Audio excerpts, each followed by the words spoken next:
Start your computations. Hey guys, it's Keji. I'm sending a letter to an international pen pal. Crazy. I'm even wearing like a little cottagecore outfit because I was like, ooh. I wanted to look the part of somebody who sends letters, and like in my head, that's like some vintage cottagecore Tumblr girl. So we're embodying that today. To get better at writing, you just have to write. So we gotta incentivize it, make it fun, make it cute, buy yourself some pens. You can incentivize writing by writing to a pen pal, but there are tons of ways to meet other people who speak your language. I met my pen pal through a Facebook language learning group. Obviously, you gotta put the introductory, je m'appelle. And once you get past that, add a little spice, add a little flavor, put the pluperfect in there, a little subjunctive in there, add some mood. You can always edit and go back, so this is the time to practice those tenses you never use when you're speaking. You can talk about the past, you can talk about the present, you can talk about the future if we even get there. Plenty of ways to go choose your own route. And if you don't have an international pen pal, sweetie, we got you. Writing in a journal or making a time capsule, you can look at your entries from a month ago, a year ago, and see how much your language has progressed. The journal makes some great memories to look back and laugh at later. I love going back and reading my old entries and just seeing how absolutely stupid I was. So, might as well do it in a second language. This letter is going to be going all the way from the US to Brazil, so I figured if I'm going to be spending $1.20 on postage, I might as well make it cute and make it fancy a little bit. The pictures are really helpful too, just in case the reader doesn't understand what I wrote. They'll have some visual cues as to what I'm trying to say. Pictures can really change whether people understand you. So I'm drawing the things that I talked about in the letter, which is things like my college. So this is the Ohio State logo. Yes, I go to the school that tried to copyright the word "the." It's stupid. I know. I hate it here.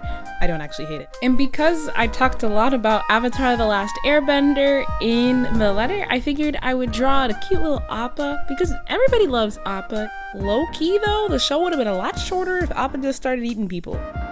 And you can't have Appa without Aang, so of course I had to draw a little Aang on his glider, doing the avatar tings. And that's on Sozin's comment, you know what I'm saying? And honestly, you don't really need to be an artist or be perfect to make these work. Clearly I am doing the bare minimum, but it's still gonna be popping. It's still gonna be popping. So I'm just gonna cut these up and put them together, put it on some nice construction paper, giving you 3rd grade arts and crafts. Wow, this glue stick has seen some work. But there's just something meditative about cutting and pasting and gluing, that just gives you relaxation, gives you stress-free. And that's what we need because this first half of 2020 is finally over and good. We want it to be gone. Plus the added benefits of just reinforcing that association between the words you wrote in whatever language you're writing in and the pictures in your head is so much better than just having translation going on. So the front of the letter was really cute, but I hated how empty the back was. So now that I'm done with my letter for Juliana, I was thinking that I really wrote that entire thing in French. I thought this would be a good opportunity to practice some Portuguese. I'm really talking about practicing a language that I have yet to learn. So we'll see how that goes. So I'm gonna hop on my laptop and crash course some Portuguese, which I've actually not learned yet.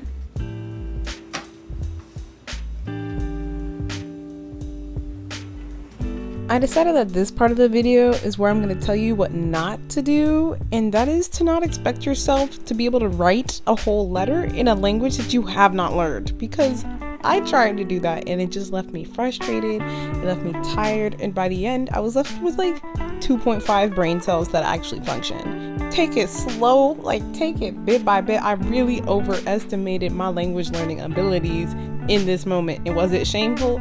Yes. Am I going to put it on the internet so people can laugh at me? Yes. Other than the Circle Brazil, I have no technical Portuguese skills, which meant that my 30 minutes of focused studying meant that all I did was lose brain cells and be able to say, Oi, meu nome é keji. Prazer. I was at a 10 and my language skills were at a 2, and it clearly showed in my preparedness because if I actually wanted to write this letter, I should have been studying weeks ago. But, you live and learn. Take a little step away from the letter to talk about how I'm using my family's photos to also practice writing. Documenting my family's history is something that's really important to me, and all these pictures are literally of me and my family when we were super young, and none of them have any context because my parents put them in plastic bags and threw them in the back of the closet for like 18 plus years. Shout out to all the middle children who also didn't get their photos displayed because our parents were too busy to actually display them. We out here. So these cute ass photos circa 2004, or these postcards that my parents actually brought back from the 70s, I'm gonna just caption them, put some context in them in French, in Swahili, and in English. Because my children, trust, they will know 3 languages. They will not be monolinguals. All right, let's get back to this letter.